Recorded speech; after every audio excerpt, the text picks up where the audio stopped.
Dak Prescott had a conversation with Graham Benzinger. By the way, Graham Benzinger, I think I've known him since he was a teenager. And he kind of came onto the national picture where we were looking at this real young broadcaster. And he came to the mothership. He interviewed me there. And it was a really nice story. And I said, you are going to have to prove yourself once you become a grown-up. Like, you know, the novelty of, hey, it's a young guy who's in high school who's doing these interviews. And he was really good at interviewing. And then I said, once you get to the point where the novelty wears off, you have to be great. And he scores some really good interviews and does a great job with that. And he sat down with Dak Prescott, and the Cowboys quarterback had this to say about his brother's suicide. It's crazy. All throughout this quarantine and this offseason, I started experiencing emotions I've never felt before. Anxiety for the main one. And then, honestly, a couple of days before my brother passed, I would say I started experiencing depression. Didn't know necessarily what I was going through, to say the least, and hadn't been sleeping at all. But for one reason, one night, I sleep the best I've slept, missing probably 10-plus calls from Tad and giving my dad enough time to come in my bedroom and tell me what had happened. And so I woke up, probably the best night of sleep I've ever had in 2020 from the worst news, some of the worst news I'll ever get. So his brother committed suicide.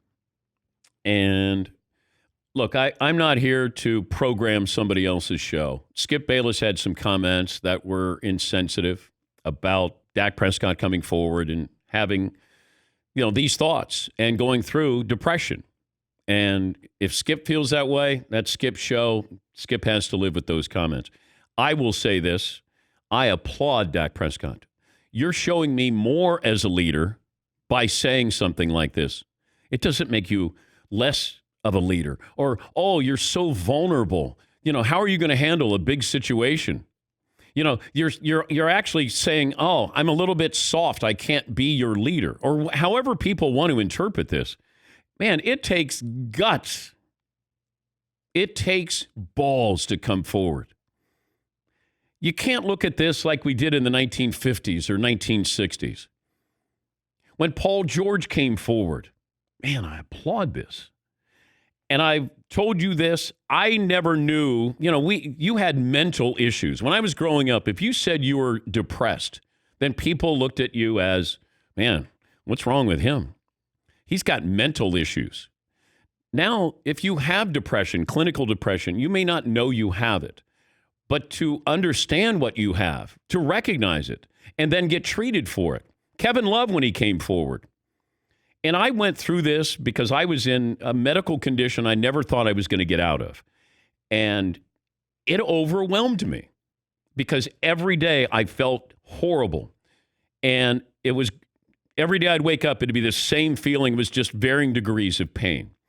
And you just get down in the dumps. You get depressed. And you know that the next day is going to be the same and the next day is going to be the same.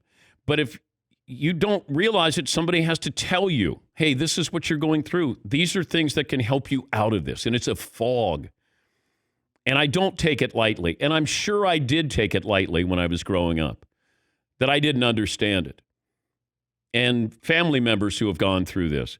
But for Dak Prescott to say, look, I was in a bad situation. Like, we all understand that. You lost your brother who killed himself. You lost your mother to cancer. He's gone through some pretty traumatic experiences. But I don't know, okay, he didn't practice for a week back in February or March. Okay. He doesn't miss games. He's tough. It's a great success story. And we don't applaud that. And I think what happens sometimes is when you go, oh, let me tell you about my depression. You're being selfish for some reason. No, you're not. You're actually sharing. You know when you're selfish? When you don't tell anybody that you're going through this. And that's why I applaud him. Because more people need to talk about this and don't talk about this. I pulled into my garage one day and thought I could leave the car running.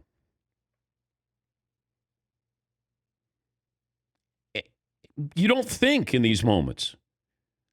But I wanted it to go away.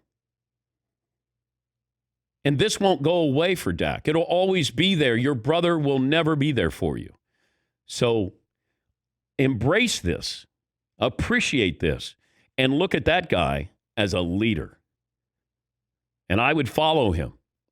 And I hope that the Dallas Cowboy players understand what they have. And they have a man as a quarterback. He's not just a robot. He's a man. And to admit that, he's a greater man.